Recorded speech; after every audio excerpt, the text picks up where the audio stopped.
Hi hello नमस्कार मित्र आज आषाढी एकादशी माझ्याकडून तुम्हाला तुमच्या परिवाराला माझ्या परिवाराकडून खूप खूप आषाढी एकादशीच्या खूप खूप शुभेच्छा। आज आपण छानपैकी साबुदाणा वडा उपवास करू। तसे साबुदाणा मस्तपैकी भिजून घेतल्या 4-5 तास साबुदाणा भिजून घेतलेला सकाळीच भिजत टाकला होता।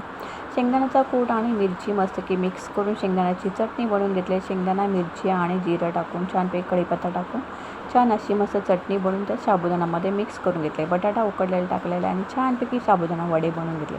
साधी सिंपल रेसिपी आहे, जी डेट रेसिपी टाकलेली आहे आणि रेसिपीला आधी पण आज मी पुन्हा केले म्हणून दाखवत आहे।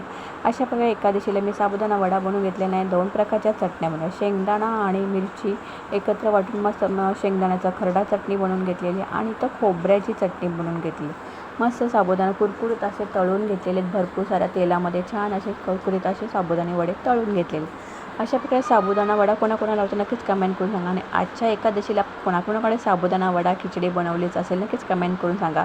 माझ्याकडे तर साबुदाणा वडा छानपैकी आणि राजगिरीचे लाडू बनवून घेतलेले। तर छानपैकी तर साबुदाणा वडा आणि राजगिरीचे लाडू उपवासासाठी बनवून घेतले, नैवेद्यासाठी आणि उपवास सोडण्यासाठी छानपैकी साबुदाणा वडा बनवून घेतलेला आहे। चला तर पुन्हा व्हिडिओ नवीन काय तर तोपर्यंत बाय बाय। छान सर्व केलेला आहे, मस्त कुरकुरीत साबुदाणा वडा छान असं नैवेद्यासाठी आणि खाण्यासाठी बनवून घेतलेला आहे। मग या खायला रेसिपी आवडत असेल तर लाईक शेअर सबस्क्राईब करायला विसरायचं नाही। पुन्हा भेटू नवीन रेसिपी बघायला, तोपर्यंत बाय बाय। चला तर पुन्हा भेटू, बाय बाय।